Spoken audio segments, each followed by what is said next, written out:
Hello, I'm Yasmin Marcel, and I will be teaching you all about family violence and filicide for counselors. Welcome to this course. In this course, you will learn um, different things about filicide. You'll be able to define and identify filicide. You will be able to do ethical dilemmas and score the Beck inventory. Now, I want to give you a background of filicide. As Christian counselors, we're going to come against people who are not Christians but also need Christian counseling. In the book of Exodus, it discusses filicide. How do you say? In the book of Exodus in Goshen, the people of God were told to put lamb's blood on the door so that the plague can pass over them. And in that instance, God, as we are God's children, and He put this plague upon people, it then kills them, right? So that's why we have filicide as we can see it in the Bible, okay? And our learning outcomes will be identify, define, and describe the types of filicide as it relates to counseling. Students will be able to analyze their understanding of his or her own values and beliefs and ideas to effectively counsel. Students will be able to judge and differentiate depression levels using the Beck depression inventory. Those are the inventories that you received at the beginning of this course. Students will be able to apply a Christian worldview when counseling. It's very important that we have a Christian worldview, in which that means that we apply biblical studies into our counseling as much as possible. So let us begin. The definition of filicide.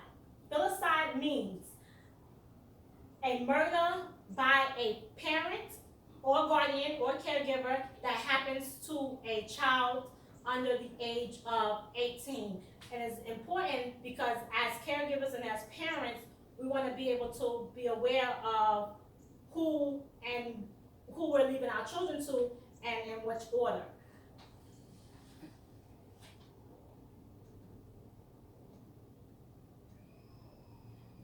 Filicide in the U.S. is nothing new.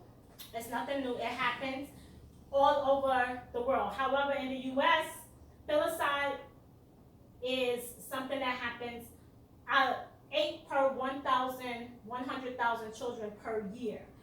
And there's an arrest rate of about 500 per year, and a lot of times those arrests are not made publicly because of the age of the child or the children. And which is very important because we don't know, like I have worked in the foster care system for many, many years. And in that system, I actually learned about a filicide happening when a mother scolded 2 of her children in a bathtub with hot burning water. So she basically burnt them to death. And that was my first introduction as filicide. And I'm like, wow, how could a parent do that to their own child? Like, it was so, and then that's when I began my journey on learning about filicide, is through my time in foster care. As a child gets older, they're least likely to die by filicide. Children who are about ages 0 to 2, they're more likely to die from filicide. Why? Because a lot of reasons. They're not going to daycare, they're not going to school, they may go to the doctors every now and then, and that period where they're not getting a lot of exposure. So a lot of children between the ages of 1 and 2 years old also die at the hands of filicide of a parent or a guardian. And we know that with filicide, it can happen in many different ways. So anybody can tell me what one way they think filicide happens? Probably when they're sleeping. When they're sleeping? Yeah. Okay, that can happen. Joy? Holding the baby. Holding the baby. Like if you're holding it too tight. Okay, so there's different methods of filicide, and by methods we mean how do the parent actually commit these heinous crimes? Like this is a heinous crime. Whether we want to think it or know it or not, it's heinous and it's viewed as a heinous. So when a parent kills a child, they can use many different methods. A parent can use their hands or their feet. Oftentimes, parents do not use a weapon. Instead, those weapons or those methods of filicide happen through what we call crimes of passion. And they're done through the hands of the child. So, in the case of Michelle Blair, which you will all see a clip on her, killed 2 of her children by making them ingest Windex, cleaning spray, and physically abusing them. In the case of Yates, she drowned her children in a lake and water. She drove her car into a lake of water, and the children succumbed. It was 5 children. They succumbed their injuries from being locked in a car. And that's also a great example of filicide. Now this is surprising. White women are more prone to commit filicide than black women. Oftentimes, black women are classified as angry, aggressive, not caring, unloving. But guess who kills their children more? Caucasian women. And it's important as we diversify our outlook on different cultures as counselors is to know who, what, when, where, why, and how our culture shapes us and even the crimes that we commit. It's very, very important to remember that these crimes happen and we need to know which culture is more prone, what there's a prevalence for, and how should we go about treating them.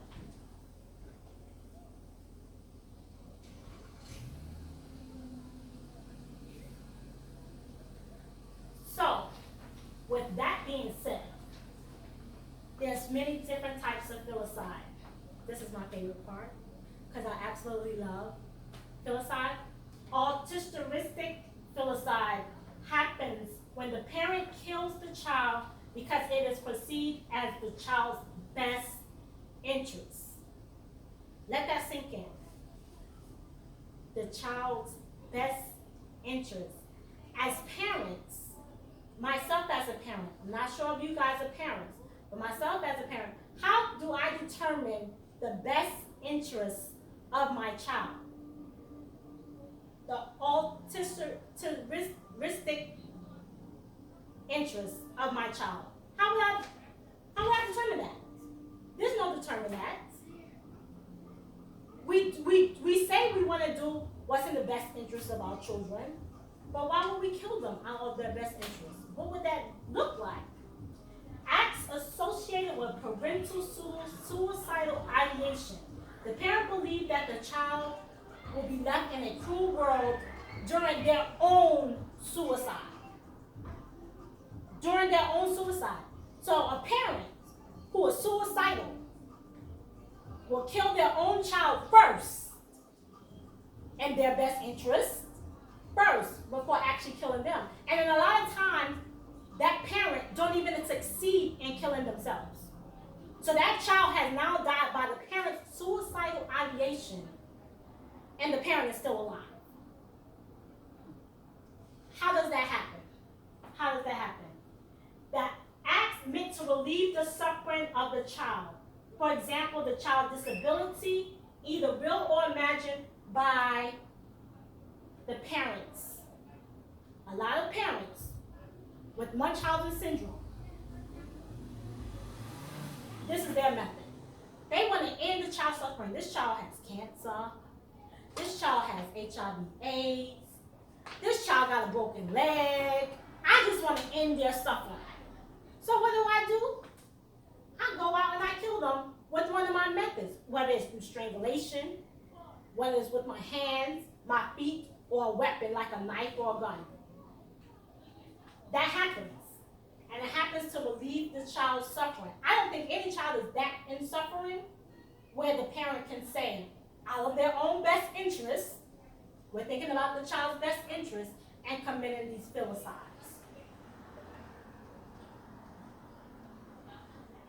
This category also includes parents who benefit from the death of the child. Can you imagine a parent benefiting from the death of the child? This is a little selfish, and which it happens, where this child has now have a life insurance policy. The child will not be here in a sense, and maybe a spouse doesn't want the child. That also happens. Accidental filicide. Now I want you to read accidental filicide. The parent unintentionally kills the child. How does that happen? If we're parents, how does that happen? Accidental filicide. Tell me how that can happen. By disciplining the child, like beating. Like disciplining them. Maybe you're disciplining them in an area that's unsafe, so like by the stairs. Okay. Yeah. So what about falling asleep on the child? Leaving them in the car, stuff like that. Leaving them in the car.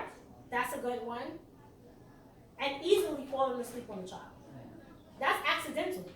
You didn't mean to fall asleep and roll over on your child and suffocate them. That's an accidental filicide. And then the child, a lot of times, it may happen through SIDS or, which is cradle death. We may forget. One social worker, like myself, was on trial because he accidentally left his 2-year-old twins in the car while he went to work for the whole day, and they suffocated to death from the heat.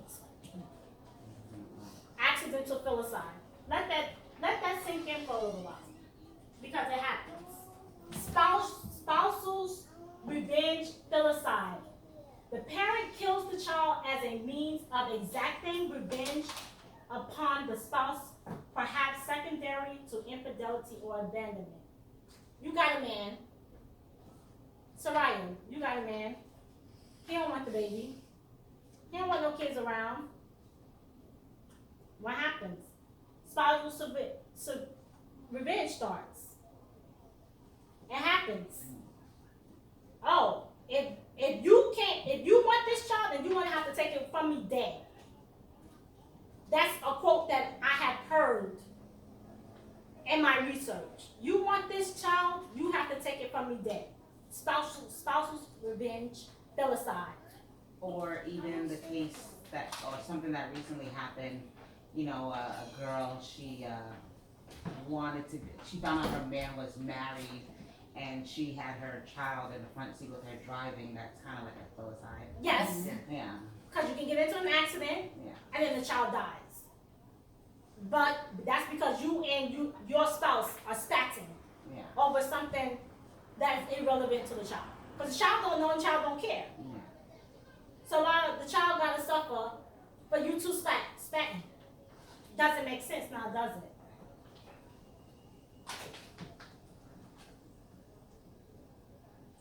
The most common type of filicide is altruism.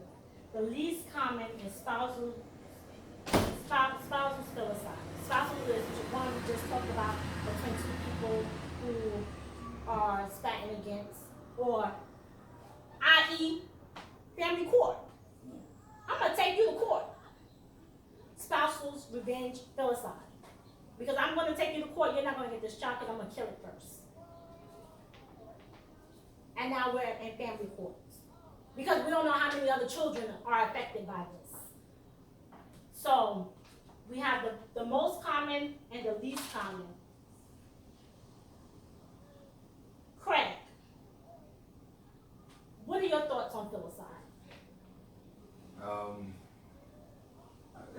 It's like you said, it's a heinous crime because one, the child especially at that young age, like you said, between the ages of 0 to 2, where most commonly happens, the child is indefensible. It can't defend itself. The bear doesn't even know what's happening, doesn't even know that they're being attacked or being harmed. Even if they feel the pain, you know, they don't know that it's pain to death. You know what I'm saying? It's not pain for punishment or accident, like you said. It's about to be a pain for death. Like you said, it doesn't really happen by weaponry. It happens by suffocation or strangling or, you know, something like you said, a passion crime. Passionate crime. So again, these filicides happen. Ultimately, when you encompass all these types of filicide, it comes back to what's in the best interest of the child. It comes back to that. Why does it come back to that? Ask yourself. Think about it. Why does it come back to the best interest of the child? Does it make sense? But in that other person's head, it makes sense. Especially if the parent is suicidal. I believe that that's one of the most dangerous types of filicide that there is. Because you're suicidal, you want to kill yourself, but you don't want to leave this child who is helpless, who may be able in the future be able to make decisions for themselves. And yet you take that from them. That's selfish. You take that child's opportunity from them to live their own life and make their own decisions because you're looking out for the best interest of that child. The most selfish type of filicide. The most selfish. In my book. So, now we're going to watch the clip on Michelle Blair.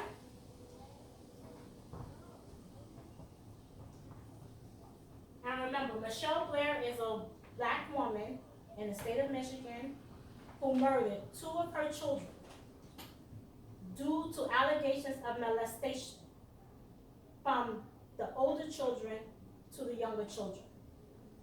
And when this crime happened, the children were not in school, and the children were not being cared for by a doctor. If you do later research, there's a lot of research behind the story of Michelle Blair. But let's take a listen.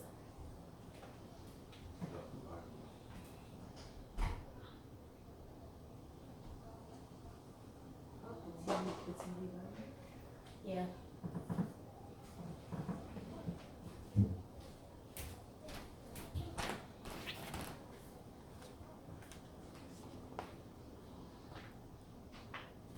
Okay. Hold on.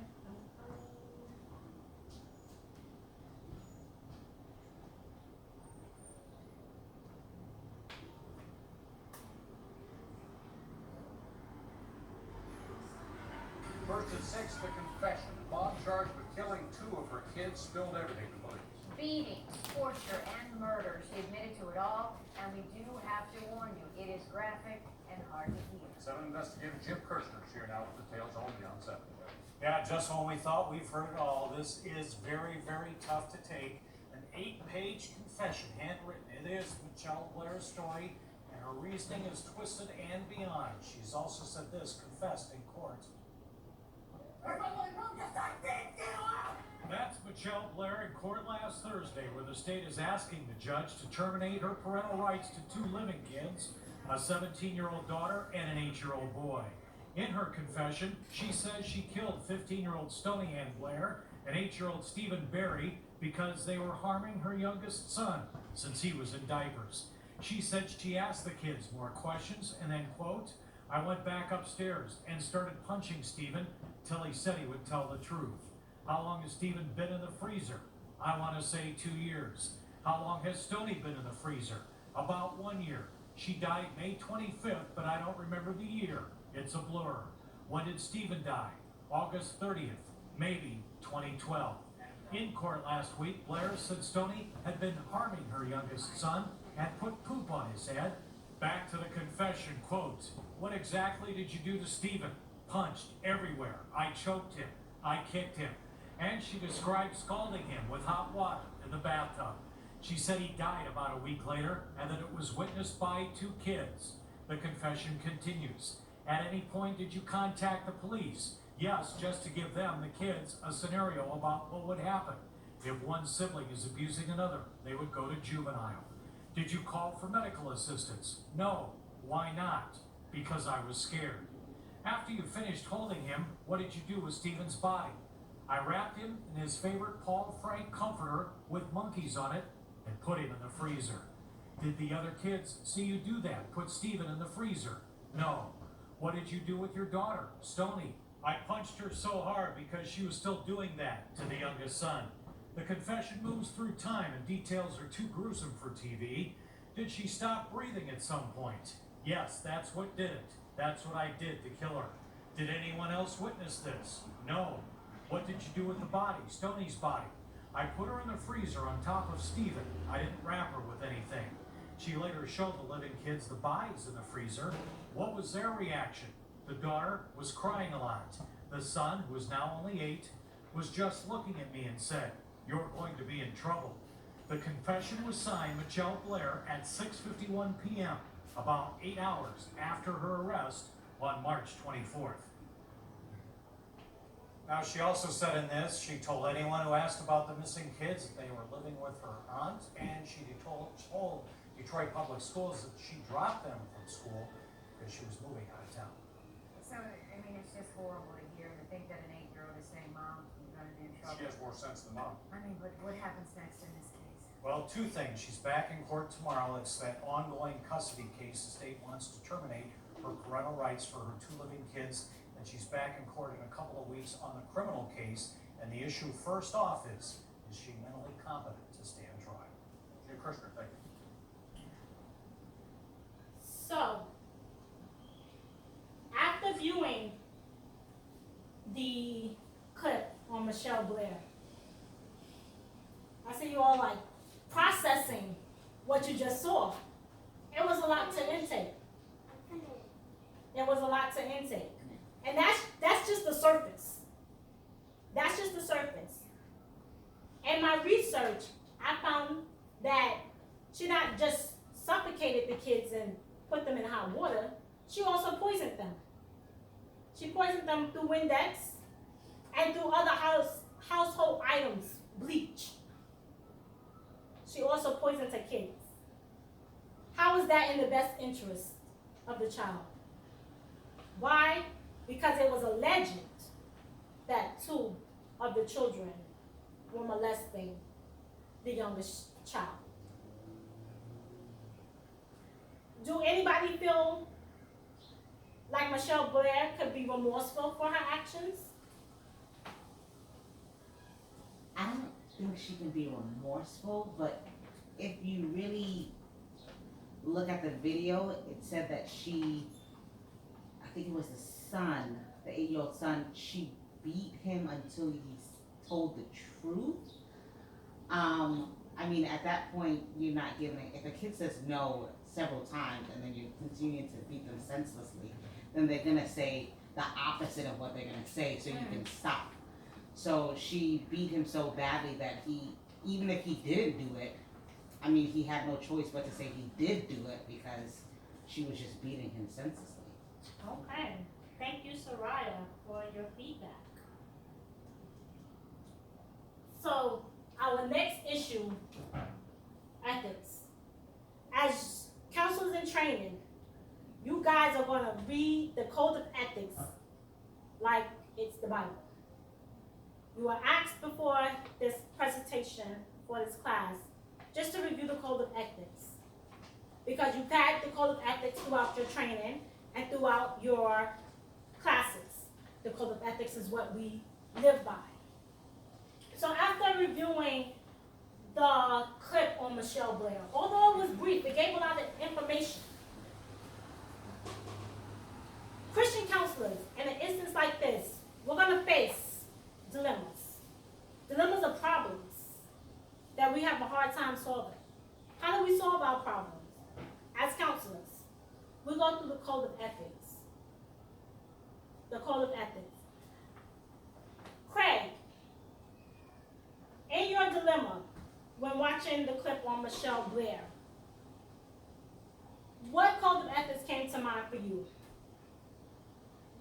In regards to how the counselor should go forward with it, No. What code of ethics may you have a problem with when counseling Michelle Blair? I would say the code of ethics regarding privacy and confidentiality. Privacy and confidentiality. Privacy and confidentiality is a big one because her name is smeared all over the internet. So how are we going to keep her information personal? How are we going to keep her information private from all of the other world to come in contact with her? Because she may come into counseling and say some deep, dark things that we may be in shock about. How are we going to keep that private? Are we going to keep that private through our record keeping? Or through our own mouths when we talking to other people? Good. Monique, what code of ethics may you come in contact with? What code of ethics dilemma may you come in contact with when thinking about the clip from Michelle Blair? The code of ethics that I will come in contact with will be her personal values. Personal values, and personal values have to do with imposing our own beliefs, our own values, our own culture onto someone else. So why would you choose personal values? How would that affect your counseling sessions with Michelle Blair? Because I don't want to come off as how I see something differently than she would. So I want to be able to connect with her or see where she's coming, her point of view from her side. Okay, and knowing the patient's or the client's side is very, very important. We don't want to impose our own personal values onto that because that gives the client their own autonomy. They have to be able to, even though she in jail, she may be going away for a long time, she still has the right to autonomy based on the code of ethics. And we cannot impose our own personal values if we're Christian, if we're Muslim, if we're Buddhist. We have to be able to give them their autonomy when counseling. So if she says, well, I believe the sky is gray, we got to give that to her. Because in her world, the sky is gray. And there's nothing to change that. So that's a good one. When we talk about ethical dilemmas, we talk about a process. Who are we seeking our help from as counselors? When we have an ethical dilemma that arises, we have to seek out the assistance of our superiors to solve this dilemma. This dilemma has 7 stages. We're not going to name them all here. However, when we go and seek out the counsel of our superiors on how we can resolve these ethical dilemmas, is what we use. But we're always going to revert back to those codes of ethics. Now, if I was counseling Michelle Blair as a forensic mental health counselor, I know that I may have an issue with keeping with her being a mandated client.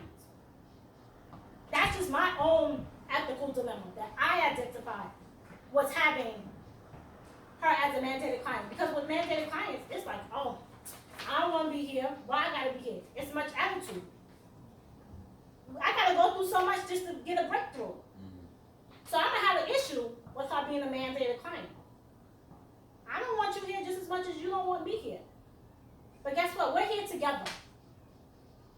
We're trying to get you to a place where you can be remorseful. Because you've been mandated. And we want you to be more open to having these counseling sessions. So you're going to come across some clients, especially in forensics, where they don't want to have counseling. They don't feel like they need to have counseling. But the court say so. How are we record keeping?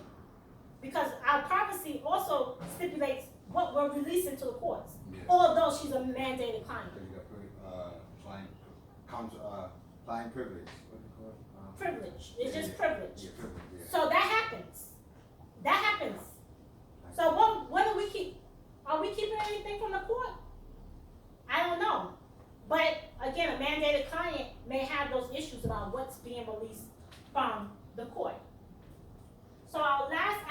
opportunity is the forms that I gave you, which is called the Beck's Depression Inventory. Now, on this depression inventory, I want you guys to read through and score Michelle Blair based on what you heard from the clip. And then we're going to discuss it. We're going to see what we come up with and how good you are as future counselors with doing these evaluations. So, you'll have 5 minutes to complete the inventory.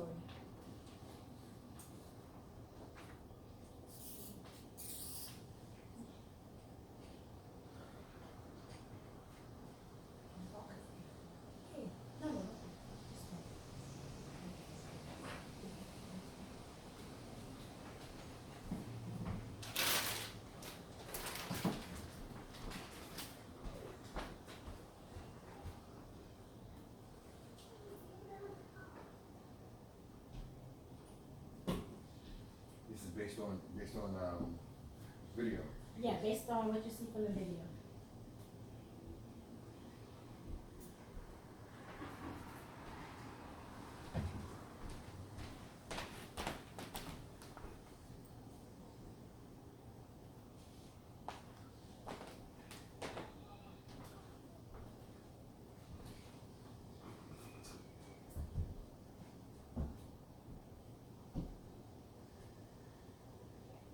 And then after that, we will end. I may have to.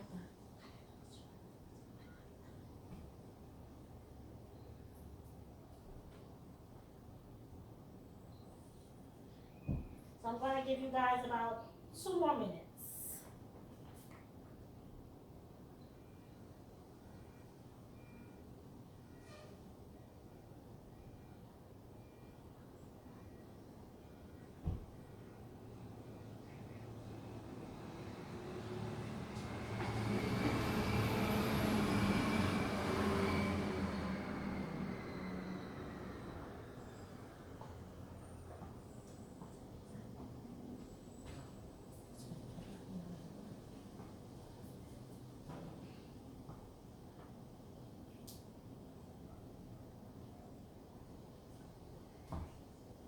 Okay, 1 more minute.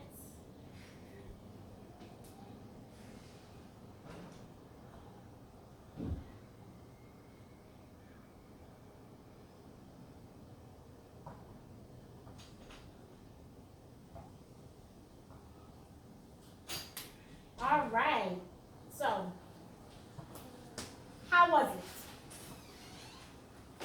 I know some of you didn't complete the inventory, but just score it based on what you see. Just so, and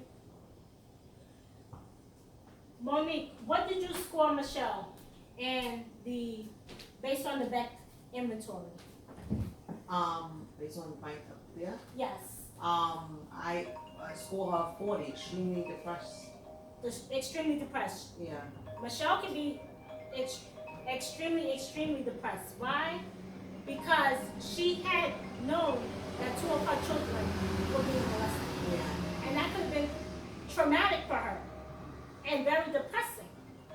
So, when we complete the depression inventory, it tells us as a whole